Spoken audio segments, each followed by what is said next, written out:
We have with us India's Chief of Defence Staff, General Bipin Rawat, today to discuss the preparations that must be made for a tech-driven future.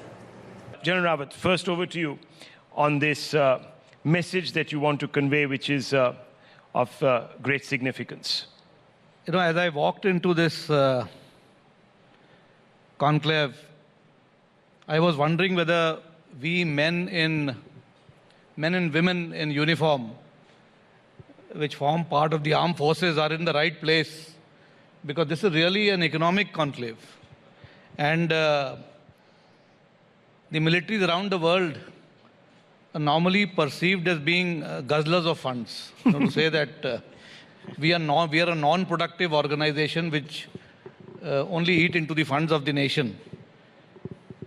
And therefore we are seen as a burden on the state exchequer. But I think I am here to change that myth. Because no nation can ever be financially stable unless the external and internal security environment is stable. Therefore, to bring about economic stability, it is very important that you have a strong military and armed forces. And particularly for a nation like India, you need strong armed forces because we've got belligerent neighbors on our northern and western borders. Especially with the COVID-19 situation that we are going through, you need sustainable economies, but yet you also need strong defense forces. Now, hiding behind the veil of confidentiality, militaries around the world have often failed to take advantage of the success made by the civilian industry in developing state-of-the-art technologies that can be put to dual use by the military. Therefore, present-day concepts of warfighting are being redefined. The major focus must therefore be on imbibing technology, and needless to say that future battles may no longer be won with big armies, but with armies that have succeeded in harnessing cutting-edge technology. I would say that it is time for the armed forces in India to transform, to reform, and to perform. And with that, I would say that if we do not imbibe technology in the armed forces, we may not succeed in our missions in future. Therefore, the time has come to, rather than banking on human resources, we start banking more on technology by empowering the soldier, sailor, and airman who has to deliver in combat. We're also talking about, of course, the strategic dimension to Atmanirbharta. So, General Rawat, how close are we to becoming a force which is self-reliant and perhaps indigenized to the point where our dependency on expensive imports will be over? We did have a good defense industry. However, over the years, we relied exclusively on the capabilities of our DPSUs, our ordnance factories, and the sole inventor of research and development was the DRDO. But I think now times are changing. We have seen the manner in which the automobile industry revolutionized the way in which we are now moving around in swanky cars and other things that we have. Look at the way the IT industry revolutionized. Who brought in this industrialization? It all happened with the private sector. And I think now if we start looking at facilitating the private sector in bringing in good technology within, whether they collaborate with some foreign OEMs, but start developing everything that we need for our defense purposes in-house, I think that may be the way forward. And that is what we are trying to do, is to support the Indian industry in developing products for our military. That will help us in two ways. One is that we will be able to give a push to the Indian industry and let them invest in research and development. At the same time, we will also throw a challenge to our own research and development organization, the DRDO, and the DPSUs and ordnance factories, because they will now have competition that they will have to face. And when there is competition, you find that the products improve. And I think with that, we may be able to achieve our mission of Atmanirbhar Bharat in defense manufacturing. So you'd said that change obviously is resisted. Where is this resistance coming from? Well, resistance comes from the fact that, in our armed forces, you have a army which is the largest, then you have the Air Force and you have the Navy. Now, when you see such a large army, obviously the other two services have a feeling that we will get usurped by the army and that the army will take over everything and will finally control everything that we have. I think that is a myth which should be dispelled, because as I said, each service has its own potential and capability, which we have to identify. What the Air Force can do in battle, the Army or the Navy cannot do. What the Navy can do on the high seas, the Army and the Air Force cannot do. So each one will have its own charter. They will have their own roles and responsibilities based on their strengths. And I think we need to capitalize on the strengths of each service to make sure that we integrate, yet we ensure the autonomy of each service, single service, remains. So I think that is something which we have, which was what was being resisted all these years, but I think that has now been overcome and the services are now moving together. They have understood that change is for good and that it will happen and it must happen. The Chinese are expanding, not just threatening our border regions, but also, of course, in the South China Sea. They're moving into the Indian Ocean region aggressively.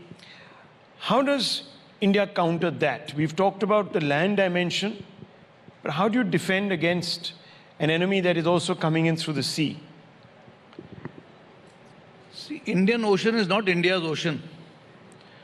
This is an area where 70% of the world's trade moves, through merchant ships and what have you. Large part of the oil reserves or all requirements of the countries in this area passes through this region. Therefore, if any nation has to confront India in the Indian Ocean region, I don't think India will stand isolated. India will automatically get support of nations which are also using the Indian Ocean for their trade and other issues that are there. So I don't think we need to get completely overwhelmed by what the Chinese are doing. Chinese are developing their naval power not just for the Indian Ocean region. They are aspiring to become a global power. So whatever they are trying to develop as far as their naval resources are concerned, it is for domination of the globe as a whole. They want to reach out to nations. They have invested in Africa. They have invested in the Americas. They have invested in the Southeast Asia. So they've got to now protect all the investment. And for protecting their investment, they have to use the sea route. And therefore, they are developing their navies for that purpose. And I don't think we should get so concerned about it. Let us also not forget that the way the Indian Peninsula projects into the Indian Ocean region, I think it gives us a tremendous advantage because we are able to naturally dominate the Indian Ocean from our land borders along the coastline. At the same time, we are also blessed with island territories on our east and west coast. We've got the Andaman Nicobar Islands and the Lakshadweep Islands.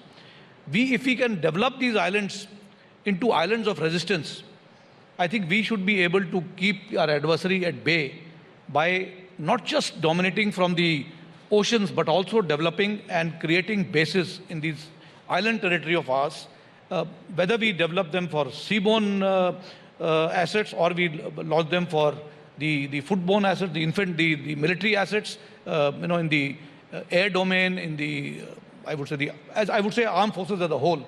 If we look at it from that perspective, I think we should be able to take care of our interests. Talking about South China Sea, again, we are looking at Indo-Pacific. Indo-Pacific is again being developed for free movement of trade in this area. It's being to ensure that the stocks are free of any intervention. So once again, you find that there are nations which are coming up together with India to ensure that there is free movement of trade and traffic that happens along the Asia-Pacific or the Indo-Pacific. So we do have this advantage because of the kind of trade that moves in this area. I don't think we will ever get isolated in the Indian Ocean region. It will not be our sole responsibility to defend everything that happens in the Indian Ocean region. We will be developing some kind of coordinated approach with the other nations. Well, one grouping that is coming together is the Quad. We've just had summit-level conversations. And I just wanted to ask you, do you ever see it sort of developing into a NATO kind of alliance directed at perhaps China? Or will it have a larger role, which is perhaps more economic, more trade-centric, more about defending, larger issues and defending greater ideas like democracy, etc. The Quad should not be seen from that perspective. The Quad is a arrangement between nations which want to ensure free movement of trade through the Indo-Pacific region. So therefore, nations are coming together to ensure that no single nation is able to dominate this region along the seas. So I don't think there is a need to look at it from the military perspective or against a particular nation. It is just that a group of nations want to ensure that there is free movement of trade, because as I said, large part of the trade of any nation moves through this area. And we all want security of our trade, we want security of these locks. So this arrangement is actually coming from that perspective. I don't think it has got anything to do with the military angle yet to be given to this arrangement that is there. And Quad is therefore more of an alliance only for, I wouldn't say alliance, it's a cooperative mechanism to ensure free passage of trade and so that these locks are not interfered with by any particular nation or a group of nations. Thank you very much, General Rawat, for speaking to us and enlightening us on the challenges and, of course, the future of conflict, especially driven by technology. Thank you very much.